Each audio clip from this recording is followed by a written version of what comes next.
దైవ మర్మములు. సహోదరుడు భక్తి సింగ్ గారి అనుభవంలో దేవుడు ఆయనకు బయలుపరిచిన దైవ మర్మములు. నవంబర్ 20. మీ పరలోకపు తండ్రి పరిపూర్ణుడు గనక మీరును పరిపూర్ణులుగా ఉండెదరు.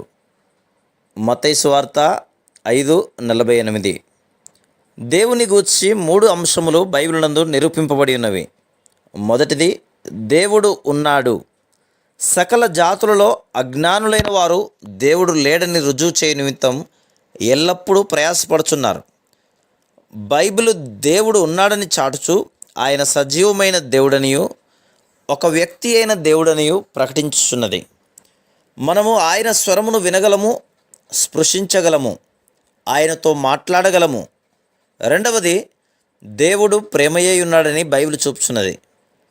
ప్రకటన చివరి అధ్యాయం అంతటిలో ఈ సత్యమును కనుగొందుము. మూడవది, నీవు ఎవరైనాను దేవుడు నిన్ను ప్రేమించుచున్నాడని నీతో నిస్సందేహముగా చెప్పగలుగుచున్నాను.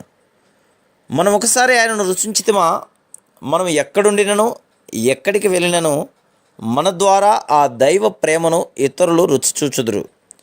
మన బోధ వలన మాత్రమే కాదు, మన జీవితముల ద్వారా కూడా దైవిక ప్రేమ మనలో నుండి సదా ప్రవహించగలదు.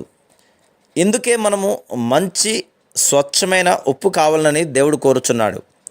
ఆయన కొండ మీద నుండి ఈ మాటలు చెప్పినప్పుడు అక్కడ పెద్ద సమూహం ఉండినను కొందరికి, అనగా శిష్యులకు మాత్రమే అవి చెప్పబడెను. సమూహమంతయు మేలైన స్వచ్ఛమైన ఉప్పు వలె కావాలని అర్థము కాదు. అయితే వారిలో అనేకులు రొట్టెలు చేపల కొరకే వచ్చిరి కానీ దేవుని కొరకు కాదు.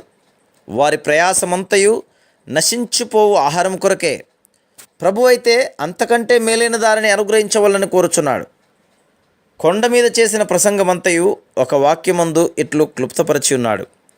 మీ పరలోకపు తండ్రి పరిపూర్ణుడు గనక మీరును పరిపూర్ణులుగా ఉండెదరు. మత్తయి సువార్త 5:48.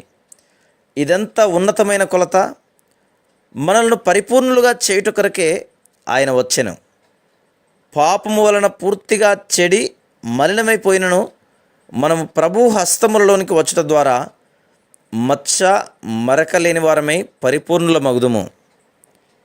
Praise the lord.